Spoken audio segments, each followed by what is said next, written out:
Muy buenas tardes a todos los presentes.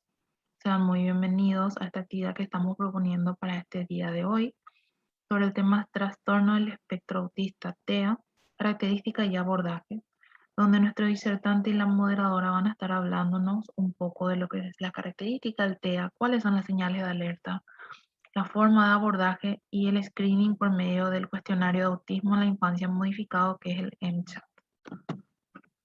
Presentándoles un poquito, tenemos a nuestro disertante, el licenciado Miquel Alep Torres, que es licenciado en Psicología y Psicopedagogía, máster en Psicología Clínica General e Infanto Juvenil, doctorando en la Universidad de Lleida, experiencia profesional en el Servicio de Atención Temprana y Desarrollo Infantil del 2004 al 2017, experiencia en Psicología Clínica desde el 2006 hasta la actualidad, y ha sido colaborador del Hospital General Pediátricos Niños de Acostañú en el servicio de neurología de octubre a abril del 2012 al 2013.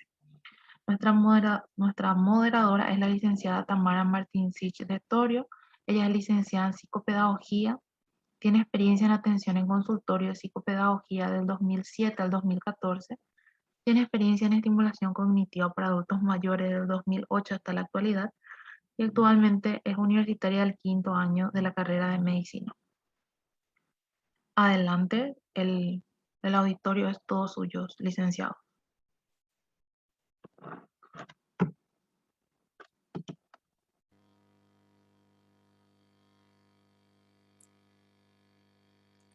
Buenos días, buenas tardes, licenciado. Estamos empezando esta charla con el objetivo de conocer un poco más acerca de qué es el espectro autista, al que le llamamos TEA, cuáles son las características a las que deberíamos estar atentos nosotros como médicos generalistas, pediatras o de familia, con el objetivo también de derivar tempranamente, oportunamente, y no dejar pasar estas características, como muchas veces suele suceder por desconocimiento. Muy bien, me parece muy bien. Como TEA, que se conceptualiza como trastorno del espectro del autismo, hay un amplio, como la palabra dice, espectro, como yo siempre lo categorizo como una nube de puntos en las que situamos personas con una condición que como base tiene una serie de características que pueden producirse de forma más acentuada o menos, que son aspectos comunicativos, aspectos de intereses restringidos o no, y aspectos relacionales. El trastorno del espectro del autismo como tal es un trastorno de la relación y la comunicación, de inicio en la infancia, sobre todo los primeros síntomas en la infancia temprana. Se habla de detección de los primeros síntomas sobre los 18 meses, 24 meses, 30, que ya lo hablaremos un poquito a posteriori con un instrumento de screening, y que se basa básicamente en esto: dificultades en la comunicación, sea verbal o sea no verbal, posibles dificultades, en la relación con los demás, ya sean cuidadores como iguales, y en tener una serie de intereses, a lo mejor de forma no tan habitualmente restringidos, es decir, con un interés especial, sobre todo por temas concretos o cuando son más pequeñitos o pequeñitas, por partes de temas concretos. Por ejemplo, mucho interés por mecanismos, engranajes, funcionamiento de las rueditas de un auto, versus lo que sería el propio autito o el propio muñequito como juego o como juguete. Esto en la parte de intereses restringidos. En la parte de relacionamiento sería más visto por una falta o una disfunción en la reciprocidad emocional, la empatía, el hecho de tener una relación conjunta, y en cuanto a la comunicación puede haber un amplio espectro, por eso se llama de espectro, en una comunicación que puede estar totalmente entorpecida, es decir, no se produce el desarrollo del lenguaje, del prelenguaje o de las habilidades no verbales en el momento que pertocaría por desarrollo infantil temprano, o se produce de forma tardía o incluso con ciertas particularidades. Una habla muy particular, una habla poco emocional, una habla pedante incluso a veces, dependiendo de dónde está el espectro. Por eso, antes se hablaba muy claramente de diferentes tipos de autismos, entre comillas, ahora se habla de TEA como un espectro que para mí cada vez es más una condición de muchísimas personas dentro de estas dificultades y a partir de ahí tendremos que trabajar. La importancia, como ha dicho, de la derivación temprana es vital para poder ver si en ese momento las dificultades vienen dadas por ese espectro del autismo o hay otros condicionantes, como podrían ser un retraso madurativo, una discapacidad intelectual, un trastorno, retraso en este caso propio del lenguaje o del habla, o otras condiciones a nivel de vínculo o de relación que no estén funcionando bien. Pero este sería el marco general de quién incluiríamos dentro del espectro del autismo. Ok, entonces me gustaría compartir la pantalla, algunos gráficos que nos pueden ayudar a entender mejor de lo que estamos hablando, ya que nosotros somos estudiantes de medicina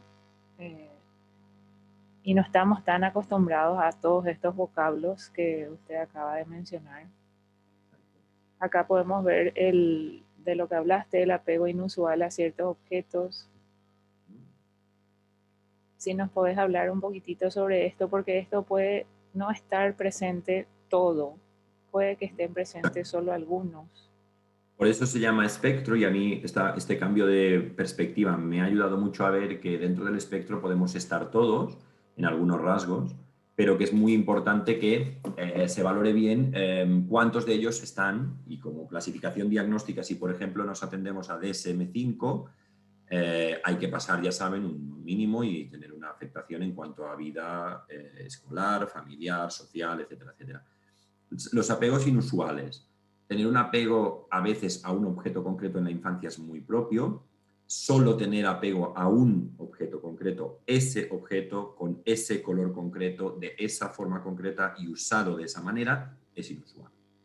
A mí me puede gustar los dinosaurios, me puede gustar los mecanismos del ascensor, me puede gustar la radio, me puede gustar la informática, pero en edades muy tempranas un apego extremado a eso y a no desarrollar otros tipos de juego propio como el juego paralelo en un principio, que se trataría de yo juego con mis juguetitos y al lado tengo a mi compañerito o compañerita que está jugando igual, ni tampoco el juego compartido, una vez entienden al otro y vuelven y se llegan a relacionar, o el juego simbolizado que ya requiere de abstracción y de salir del sitio. Todo ello, como ven, va relacionado un poco al desarrollo precoz de la infancia, porque es lógico tener apego a ciertas cosas en la infancia, sí. El apego inusual o poco frecuente o muy característico nos tiene que hacer sospechar. Lo mismo con el lenguaje. Sabemos que hay niños que a los 2 años no han desarrollado un lenguaje ya propio de contacto y de intercambio, pero ¿qué pasa? ¿Es un lenguaje que no me atiende a mí como persona que estoy interlocutando? ¿O es un lenguaje más hacia adentro, más con palabras muy extrañas, más con vocablos inventados, etcétera, etcétera? Esto nos tendría que hacer llamar la atención. También es cierto que lo que pone, este gráfico es muy ilustrativo, muy útil para hacernos dar cuenta de cosas y poder incluso derivar o pedir a un especialista más en el tema que nos asesore. La hiperactividad o la pasividad. Hay chicos y chicas dentro del espectro en el que la pasividad es extrema porque no tienen interés en la relación. A veces cuando dicen, mi bebé es muy calmo, mi bebé no me da ningún problema, pero es que, por favor, a veces tienen que dar problemas y tienen que llamarnos la atención. Hay que ver a ver por qué, porque no conectan, porque no miran bien a la cara, por ejemplo, como comunicación no verbal, porque no atienden a su nombre como forma de llamado, pues es así un poquito la pasividad. Pero también por el otro lado, bebés muy impulsivos o infantes muy impulsivos que están todo el rato en movimiento y no saben cómo parar su actividad o cómo atender a ciertas cosas y sobre todo a los aspectos de tipo relacional. También, Por ejemplo, sí. Por ejemplo, esto que acabas de decir, no responden a su nombre, tenemos acá, parece sordo, ¿verdad? Sí. Incluso No en el hace test que contacto veremos, visual. exacto, en el test que veremos hay unas preguntas muy claras que se pueden facilitar a la familia a través de entrevista, no que lo contesten solos, porque es un screening que tiene que hacer el profesional, en el que usted ha pensado alguna vez que su hijo podía ser sordo. Y ahí ya es Exactamente. porque nos puede ayudar a hacer un cribado de una dificultad auditiva, que puede ser varias cosas. En algunos casos nos hemos encontrado niños con tapones de cera o niños con tapón por moco y no tiene nada que ver con esto. Pero en otros lados, una vez drenado, una vez arreglado, hemos visto que siguen sin responder. Entonces hay que hacer emisiones en su momento como más pequeñitos, audiometrías, o lo que sea a nivel otorrinolaringológico para, o fonoaudiológico para ver qué queda al final. Eso ya sería lo del diagnóstico diferencial que también podemos hablar a posteriori. Exactamente, porque los padres pueden llegar al pediatra diciéndole, es demasiado inquieto, no se queda quieto, tiene demasiada energía. El pediatra puede responder, no señora, eso es normal. Ahora si tenemos esto, es demasiado activo, no se queda quieto, tiene demasiada energía, son las 11 de la noche y sigue corriendo por la casa. Le llamo y parece sordo. No, si yo me doy cuenta que no hace buen contacto visual. Y si le comento después en otra visita al pediatra que me pide que le quite todas las etiquetas de la ropa porque le molestan, no le gusta que se le acaricie. Esto es lo que debemos prevenir justamente, porque el pediatra dirá, no señora, todo esto es normal, cada niño es diferente, no todos son iguales. Entonces El rasgo de hipersensibilidad es la precisamente otro comida, rasgo sí. que se ha tenido en cuenta ahora en las clasificaciones para que se entendiera que mayoritariamente el espectro del autismo es una configuración diferencial del cerebro en cuanto a cómo captar las sensaciones que nos llegan del exterior. Y nos han hecho ver, a través de estudios y a través de testigos de la propia vivencia de espectro del autismo, que esa hipersensibilidad es simplemente que el patrón perceptivo que nosotros integramos en nuestro cerebro de forma habitual no es integrado de la misma forma. Por eso un ruido que para mí puede ser nada molesto, para una persona dentro del espectro puede ser una agresión exterior que le lleve a balancearse, hacer movimiento repetitivo, a tapar sus oídos, a gritar, a hacer pataleta o una tristeza muy repentina porque no hemos sabido de qué forma o por qué se ha desencadenado eso. Por eso el tema de hipersensibilidad o hiposensibilidad, porque también hay un rasgo de hiposensibilidad muy interesante en el espectro de autismo a tener en cuenta, que es se cae y nunca se queja. Vino con el brazo roto y parecía que no le había pasado nada. O tiene heridas en todo el cuerpo porque es muy poco cuidadoso y nunca me viene llorando diciendo mamá o me he hecho daño, cúrame por favor. Exactamente. Y la resistencia a los cambios, que también es algo frecuente, que se manifiesta de manera en un simple cambio de la rutina del día. Hoy vienen a la casa unos cuantos familiares de visita y esto lo altera completamente, haciendo que ya sea muy tarde y sea difícil llevarlo a dormir, por ejemplo. Se queda Exacto. completamente acelerado, en frente a los familiares también tiene un comportamiento inapropiado. A veces estos comportamientos, dependiendo de cierta edad que tengan, pueden parecernos adherencias rutinarias o obsesivas, por la parte más de psiquiatría, y en tanto no son tanto eso como regularidades que les dan previsibilidad.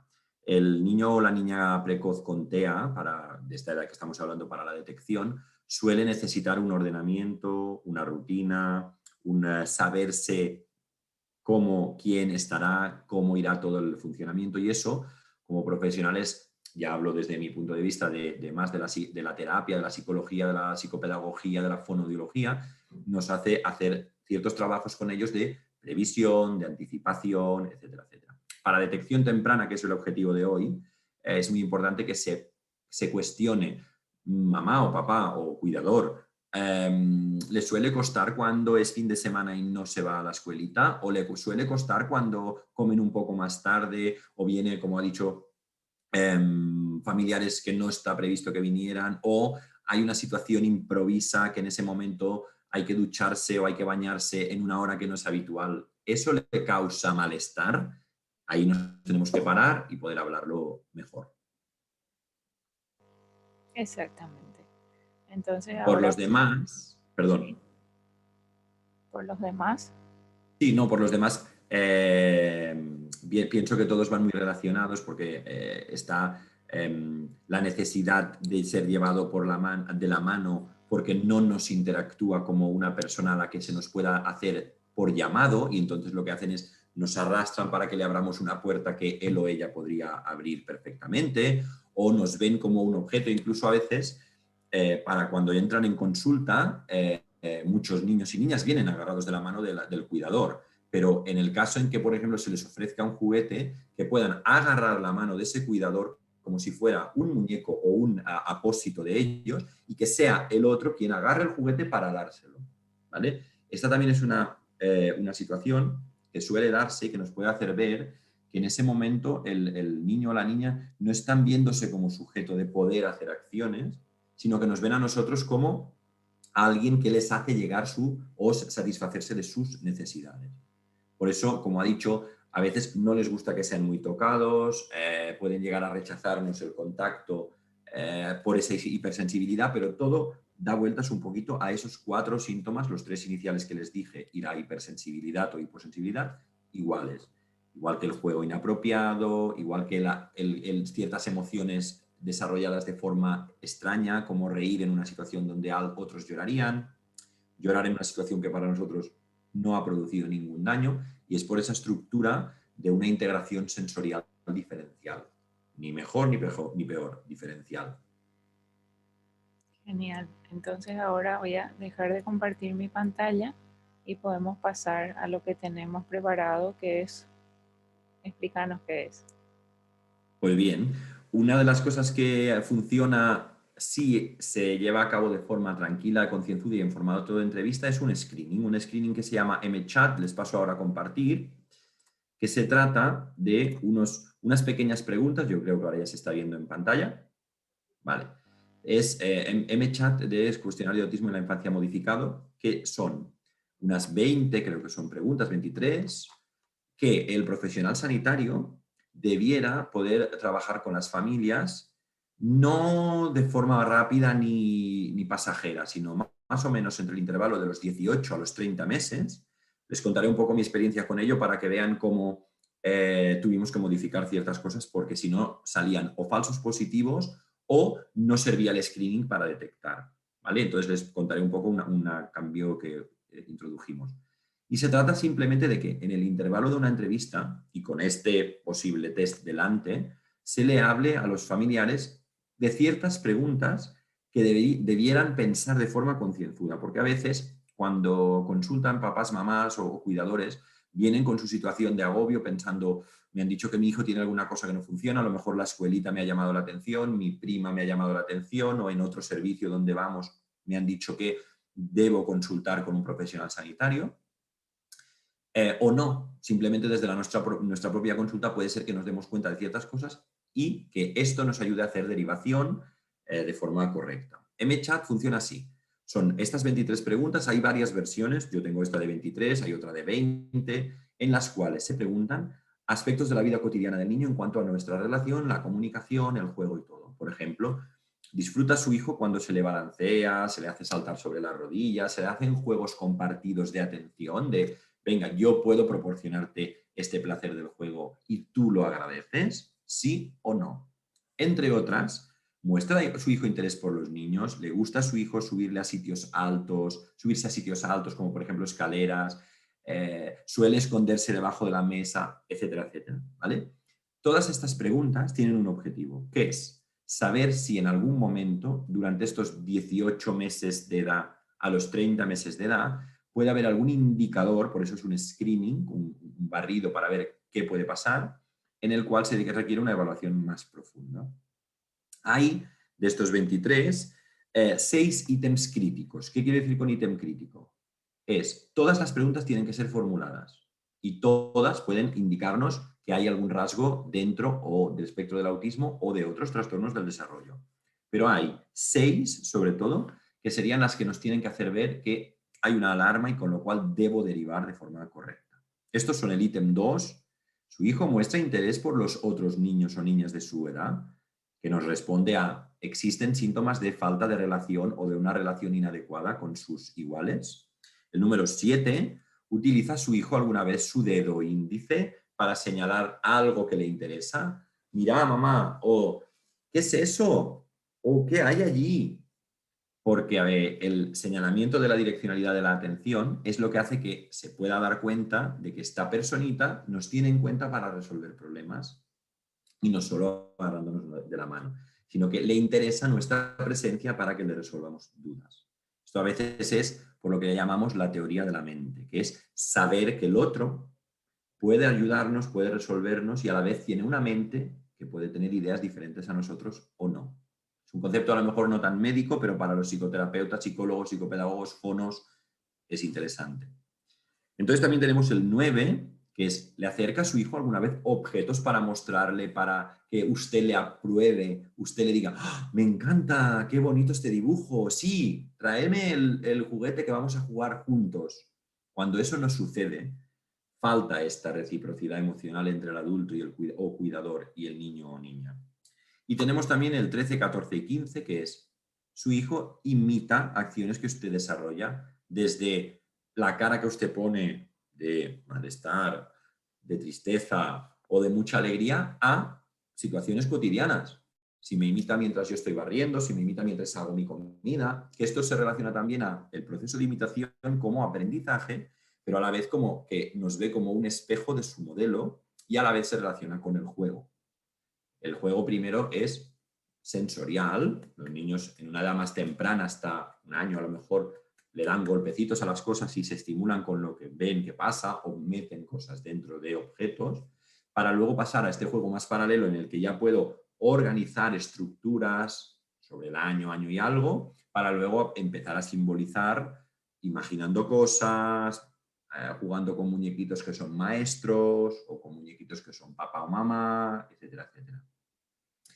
El 14 se le llama cuando se le responde cuando se le llama por su nombre. Es muy importante porque todos tenemos nuestra identificación con el nombre y cuando hay esa sospecha de que su nombre no le interpela, no le hace ser partícipe, recuerden, primero diagnóstico diferencian con la parte médica de tipo audiológico, otorrino, sí, y luego ver si hay alguna dificultad en el procesamiento, pero también por el hecho de que todos solemos llamarnos la atención o que se nos llame la atención por el nombre que llevamos. Y el último, más crítico, si usted señala un juguete del otro lado de la sala, la atención dirigida, tiene la involuntariedad de mostrar y mirarnos y decir, oh, ¿vale? Que esto es otra vez reciprocidad emocional y empatía, inicio de la empatía. ¿De acuerdo? Si uno de estos críticos, de estos 6, perdón, si 2 de estos 6 estuvieran como un no, nos tendríamos que plantear una derivación para ver qué es lo que está pasando. Y si en el total de los 20-23 hubiera 3 con un no, también.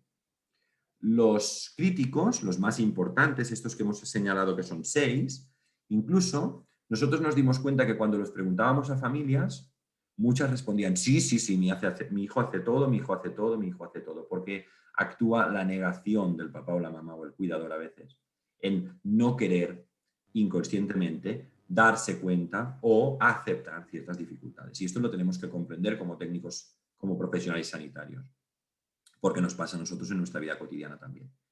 Entonces decidimos que en lugar de empezar a los 18, que se puede hacer, nos esperaríamos a los 24 y además haríamos interacción, no solo preguntas a los papás, sino que a través de 4 ítems muy básicos, el de señalar, el de esperar que imite una cara nuestra, el de buscarnos con la mirada si yo hago un ruido para ver dónde está el sonido, el de llamarle el nombre, o el de hacer el típico juego de café. ¡Ay! Prepárame un café. Mira, la muñequita también quiere un café, que es muy poco tiempo. Nos podía dar pistas también de si era un niño o una niña derivable. Sí. Esto 18 o 24 meses.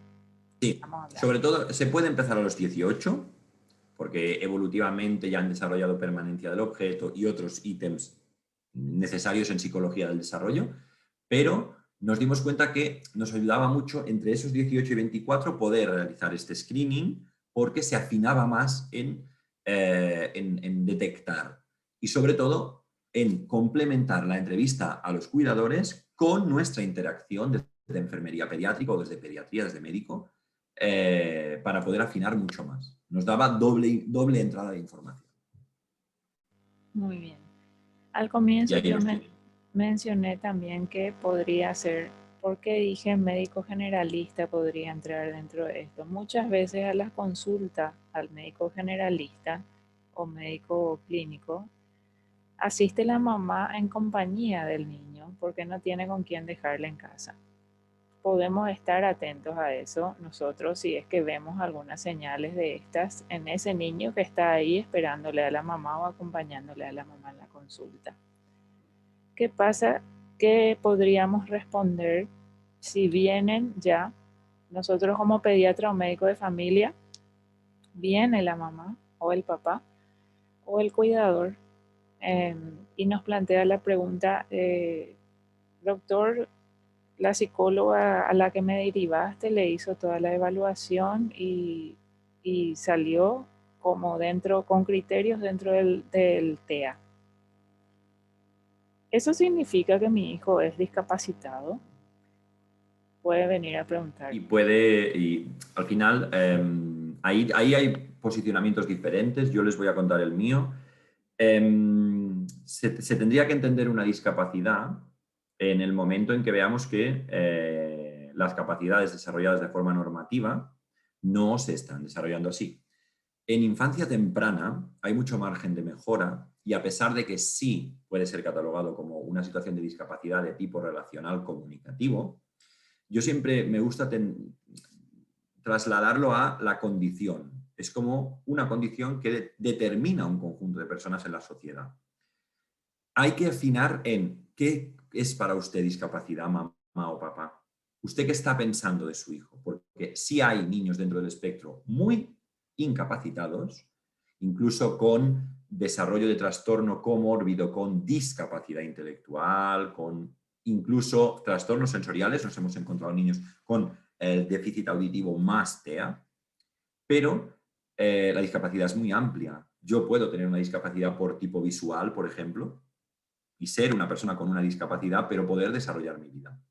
Yo siempre les digo que de momento vamos a hablar de la condición del espectro del autismo, que sí puede conllevar unas discapacidades, unas disfuncionalidades en el desarrollo vital, pero que no podemos ahora hacer una previsión en cuanto a su hijo es un discapacitado y, sobre todo, sacar esa idea del el duelo es normal en una familia que ha recibido un diagnóstico y hay que respetarlo, hay que permitirlo y hay que dejar que pregunten, que tengan rabia y que hagan todas las fases de un duelo por diagnóstico de enfermedad. Pero también proponerles un trabajo para que entiendan que a medida que irá pasando las cosas mejoran, sobre todo con intervención terapéutica y con seguimiento y acompañamiento familiar. Para que luego, la pregunta que se suelen hacer muchas veces y a mí me la plantean es, ¿qué pasará cuando tenga 15? ¿Se podrá casar? ¿Tendrá una familia? Pues algunos sí, la mayoría, algunos no. Pero también hay personas sin discapacidad que no tienen esta vida. Con lo cual, es una pregunta que sale el primer momento porque es el mayor miedo de los papás y mamás y cuidadores, pero también tenemos que cogerla como una pregunta que va más allá de qué pasa hoy. Es una pregunta que es futuro, es qué pasará más adelante. Y ahí es muy importante que cuando se les derive, los profesionales y las intervenciones vayan muy a ver los pequeños logros, darles técnicas y estrategias para que la familia trabaje mucho. No solo es cuestión de llevarlo al fonoaudiólogo, al psicólogo clínico o especialista en atención temprana. No, es importantísimo el trabajo con la familia, el cómo están llevando este tema y el cómo futuriblemente lo van a llevar para afinar expectativas. Pero suele ser una pregunta muy típica a la que yo dejo a veces nunca dejo en duda, pero les cuento que vamos a ir paso a paso para ir definiendo dónde estará la discapacidad. Espectacular. Bueno, también tenemos muchas otras teorías de las cuales podemos hablar y factores nutricionales, factores de dificultades de sueño que suelen tener, planteamiento o no de la medicación, los cuales ya dejaremos para siguientes charlas, ya que este tema es muy interesante y de acuerdo al interés que puedan manifestar nuestros participantes. Desde ya te agradezco muchísimo tu tiempo. Gracias. Es súper interesante e importante tener todo esto en cuenta para nosotros para poder derivar a tiempo, como dijimos, y no hacerlo pasar como algo que es normal o que todos los niños son diferentes. Exacto. Todos somos diferentes. Para mí es muy importante este apoyo a las familias y al respetar sus procesos, pero como clínicos sanitarios tenemos que también nuestra obligación de abrir a esta población la posibilidad de la mejora y de que cada vez estamos estudiándolo más y lo estamos afinando más en técnicas para intervenir. Me parece muy bien una posible charla futura y me dispongo sin ningún tipo de problema. Muchísimas gracias. A vosotros. Excelente ponencia, licenciado Miquel, licenciada Tamara. Ha sido un placer el poder compartir con ustedes durante esta ponencia, durante esta charla. A todos nuestros participantes avisamos que en la descripción del video van a encontrar el enlace con el acceso al cuestionario que estaba mencionando el licenciado Miquel durante su conferencia. Y próximamente vamos a estar avisando la continuidad de esta ponencia para las personas que desean participar. Desde ya, muchas gracias.